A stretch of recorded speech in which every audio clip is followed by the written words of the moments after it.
देखिए latest episodes बिल्कुल ad free.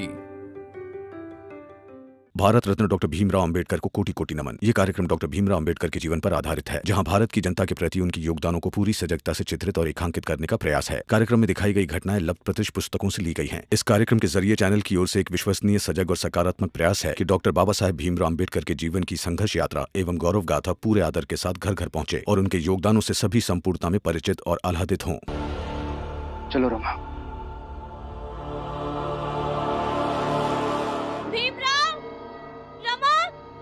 मैं तुम दोनों का इंतजार करूंगी। तुम दोनों जो भी हल ढूंढने जा रहे हो उसमें तुम्हें सफलता मिले।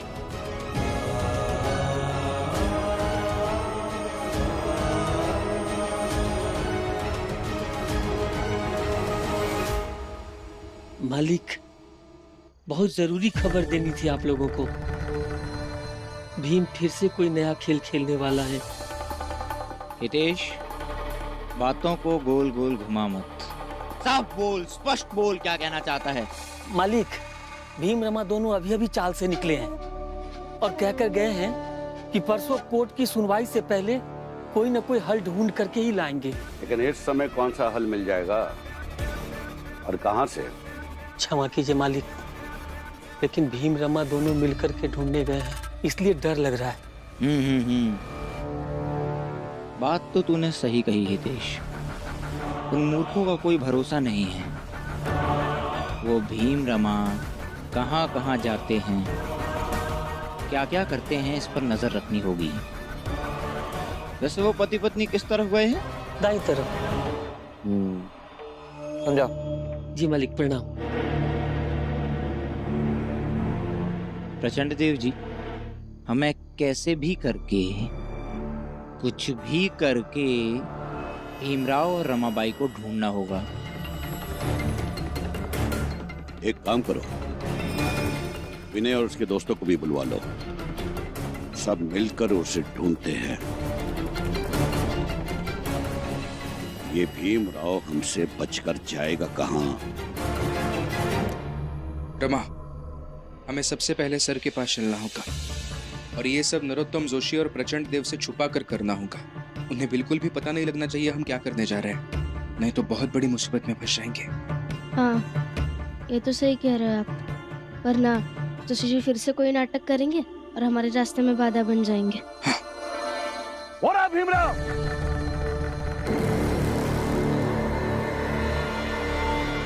पकड़ो रमा, अरे पकड़ो से।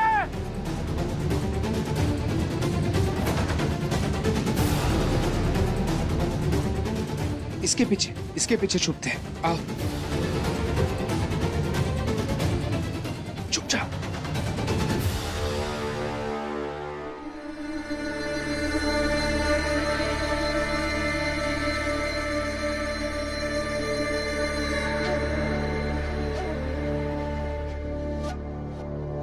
कहाँ मर गए ये लोग? कहीं दिखे वो? नहीं, आगे आगे देख। रुको रुको रुको।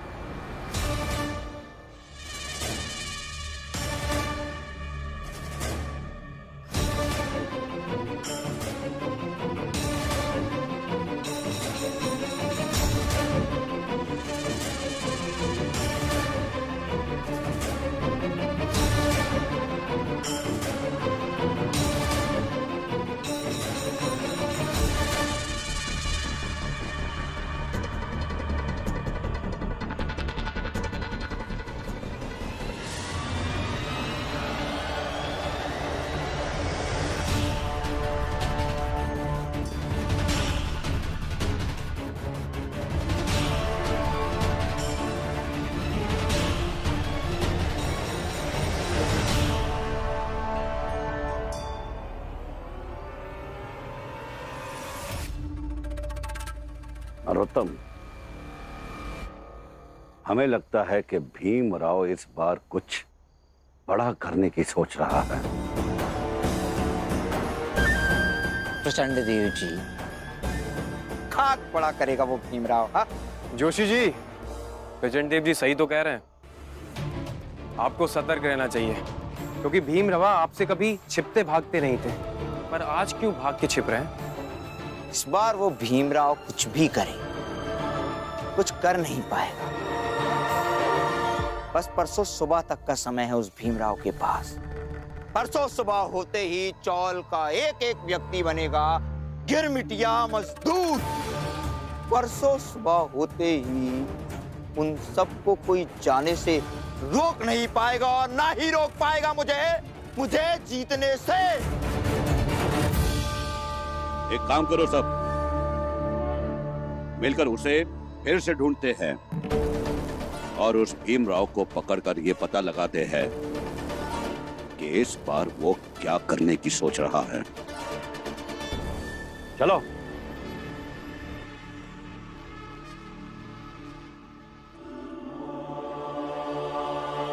नहीं नरोत्तम जोशी, इस बार मैं आपको जीतने नहीं दूंगा और चाल वालों को गिरमिटिया मजदूर बनने भी नहीं दूंगा। कुछ ना कुछ करके इन सबको गिरमिटिया मजदूर बनने से रोक लूंगा। लेकिन हम ऐसे छुप क्यों रहे? हमने उनका सामना क्यों नहीं किया? क्योंकि रमा, हर बार सामना करना जरूरी नहीं होता, कभी कभी सामना करने से बचना भी चाहिए। अभी हमारा लक्ष्य उन लोगों से सामना करना नहीं था। अभी हमारा लक्ष्य यह है कि कैसे हम चाल वालों को गिरमिटिया मजदूर बनने से रोकें। चलो जल्दी, समय कम है, जल्द से जल्द सर के पास पहुंचना होगा। चलो सर, क्षमा कीजिए मैं अभी इस वक्त आपके पास आया हूं, मगर कारण ही कुछ ऐसा है कि मैं कल सुबह तक का इंतजार नहीं कर सकता था। इसमें क्षमा मांगने वाली कोई बात ही नहीं भीमराव, बताओ क्या बात है? दरअसल गोपाल कृष्ण गोखले साहब ने गिरमिटिया मजदूरों के लिए जो प्रस्ताव बनाया है, उस प्रस्ताव से संबंधित कुछ बातों की जानकारी आपसे चाहिए। पर तुम्हें ये जानकारी क्यों चाहिए और कैसे मिल सकती है जानकारी? बताता हूँ सर।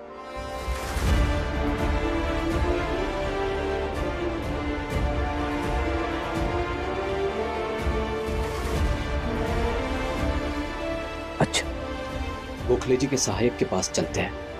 चले? चलो। बस यही मदद चाहिए आपसे। अगर आप हमारा ये काम कर देंगे तो बड़ी मेहरबानी होगी।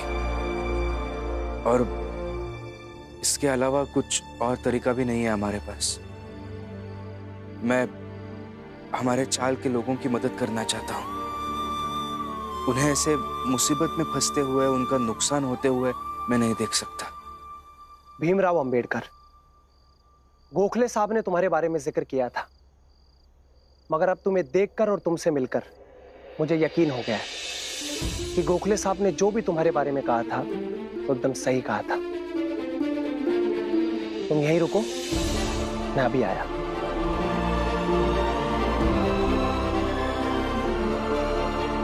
मुझे पूरा यकीन है कि यहाँ हमें कुछ ना कुछ मदद जरूर मिल जाएगी। मुझे भी ऐसा ही लगता है, और जब आपने ठान लिया है तो चिंता किस बात की? सब ठीक हो जाएगा। जीजाबाई, अगर पहले से पता होता ना कि इस घर में इतना नाटक चलता है तो मैं तेरी शादी इस घर में करवाती ही नहीं। सोचा था परिवार अच्छा है, लोग अच्छे हैं, दामाद जी भी अच्छे हैं, और यहाँ देखो तो सब उल्टा ही है। वैसे भाभी, परिवार और परिवार वाले इतने भी बुरे नहीं हैं। बस इस निकम्मे भीम की वजह से सब बुरे बन गए। पता है, अगर ये भीम नहीं होता ना तो मेरी किस्मत कुछ और होती। और भीम की सबसे बड़ी दिक्कत क्या है पता है आपको? अपना परिवार, अपने बाप को छोड़कर दुनिया जहान की पड़ी रहती है, उनके लिए मरता रहता है। बाहर जाकर सबसे दुश्मनी मोल लेगा और वो सारे लोग फिर चाल में आ जाते हैं। इसकी वजह से पूरा परिवार धोखे में आ जाता है। इसकी वजह से तो कितनी बार भूखे रहते हैं सब, पता है आपको? अरे खा भी नहीं सकते। पता नहीं कब एहसास होगा इसे कि मेरी वजह से मेरा परिवार कितनी तकलीफें उठाता है, कितना परेशान रहता है। पता नहीं एहसास होगा या नहीं, पर जिस दिन एहसास होगा तो सुधर जाएगा। नहीं भाभी, भीम सुधर नहीं जाएगा, बल्कि जीजाबाई की तरह हो जाएगा, तो सिर्फ अपना स्वार्थ, अपने वर्तमान को किसी तरह काट लेने के बारे में सोचती है।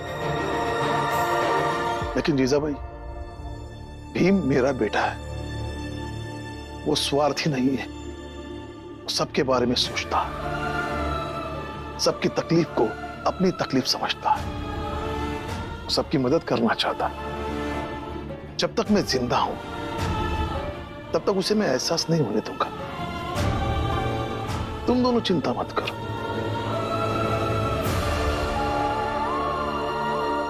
पर हां जीजाबाई, जरा खुद को देखो, अपने जमीर से पूछो कि क्या तुम सही हो?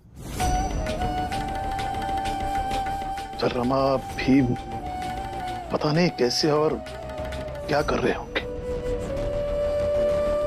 और यहां तुम दोनों को शिकायत करने से फुर्सत नहीं। और क्यों क्यों इतनी नफरत पाल रखी है भीम के लिए?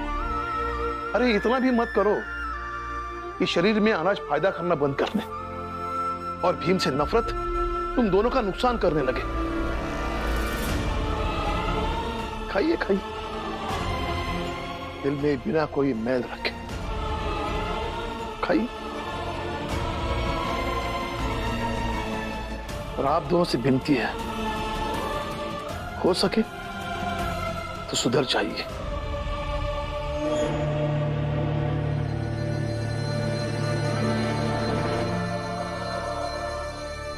ये लो भीम, इसमें कुछ लोगों के नाम हैं और उनके पते भी। तुम जाओ और इनसे मिलो, और अगर इन लोगों से कोई भी मदद हो सके तो हमें बेहद खुशी होगी और संतुष्टि भी।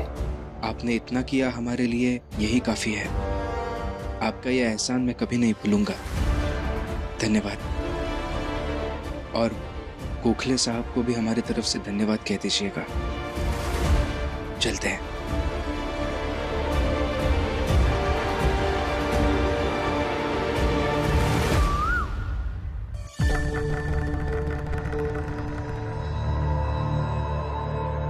मिला क्या? अरे आप लोग यहाँ हैं? मेरा भीमराव मिला? नहीं। समझ में नहीं आ रहा कहाँ चला गया मूड। क्या कर रहा होगा? क्या हाँ जोशी जी।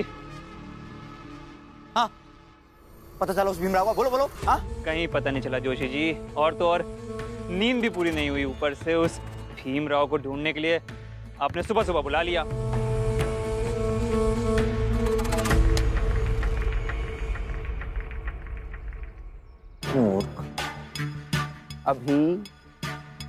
अभी सिर्फ नींद तोड़ी है।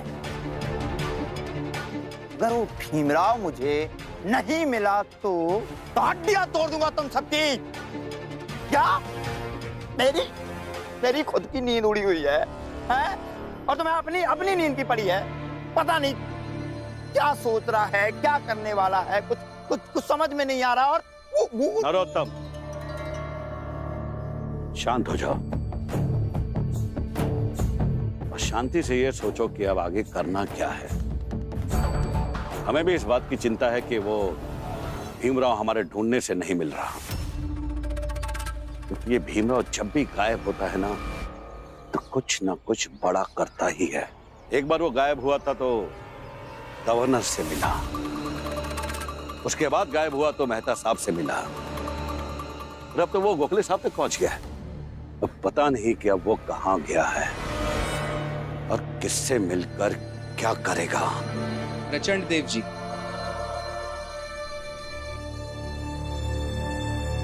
वैसे हम आपके घर गए थे, वहां पता चला कि आप दोनों यहाँ हैं, इसलिए आपको आमंत्रित करने आए हैं हम।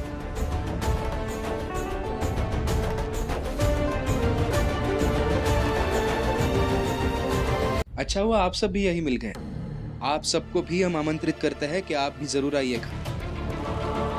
विनय जी, आपको तो आना ही होगा। भीमराव, किस बात का आमंत्रण है? हाँ?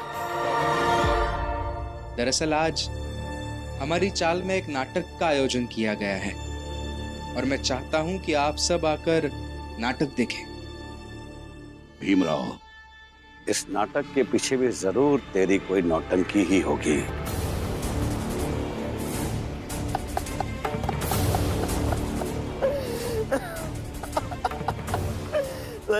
सही है। क्या भीमराव, राम जी ने सलाह दी? नहीं मतलब अनुभव है, सर्कस में नौटंकी करके आया है ना। अब तुम चौल में नौटंकी करने वाले हो। अच्छा है। वैसे एक बात बता, क्या क्या करेगा तू? पढ़ने का ढोंग करेगा, क्रिकेट खेलेगा, नौटंकी करेगा, अपने जात वालों के लिए लड़ेगा, लोगों के भविष्य की जिम्मेदारी लेगा, क्या क्या? हाँ? एक अच्छी और सही सलाह दूं तुझे, ज्यादा बोझ मत ले अपने कंधे पर। क्या पता बोझ तले सारी खुशियां दम तोड़ दें।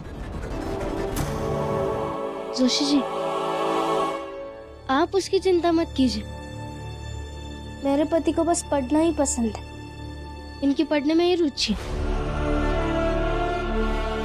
मगर क्या करें, आप जैसे लोग होते हैं जो रोज कुछ ना कुछ करते हैं, तो उनको भी ये सब करना पड़ता है।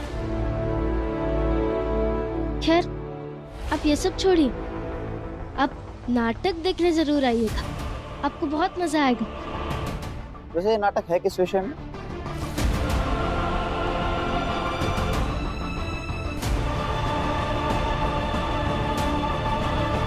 जरूर आइएगा नाटक देखने, आप सब आमंत्रित है। पास के चाल में एक नाटक है।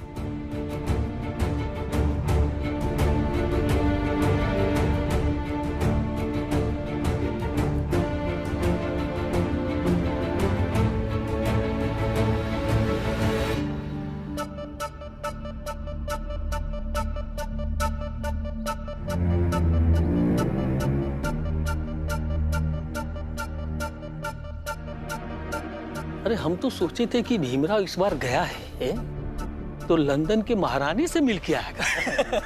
मगर तो अलगे नौटंकी शुरू कर दिया है। अरे तो बढ़िया है ना, है? अब हम आज ही के दिन तो यहाँ हैं, तो आज का दिन ही नौटंकी देखे माँ, और रात यहाँ से जाएंगे खुशी में बीत जाएगी। आइए आइए आइए।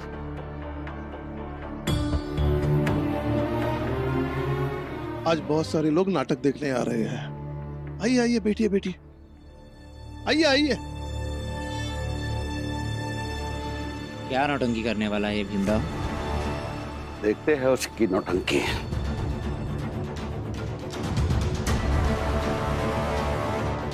प्रणाम मालिक।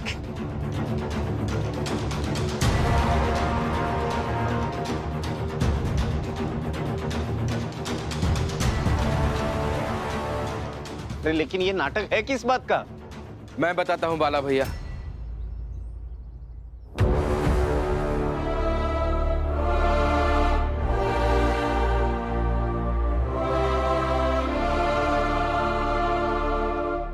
सभी का हमारी इस चाल में मैं स्वागत करता हूं और मैं आप सबको बहुत बहुत धन्यवाद देना चाहता हूं कि आप सब नाटक देखने के लिए आज यहाँ आए।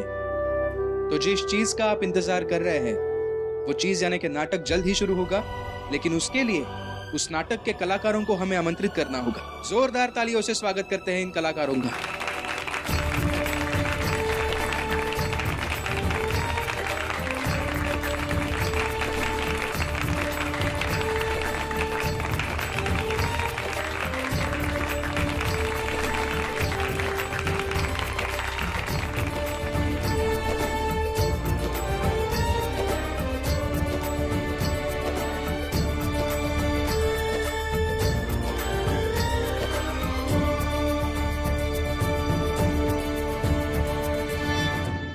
प्रचंड देव जी, ये लोग हमारी तरह बनकर क्यों आए हैं? नरोत्तम, ये भी इस भीमराव की कोई चाल ही होगी। देखते हैं। अब मैं आप सभी से विनती करता हूँ कि आप कृपया अपनी जगह पर बैठ जाइए और मैं आपसे विनती करता हूँ कि आप नाटक शुरू कीजिए।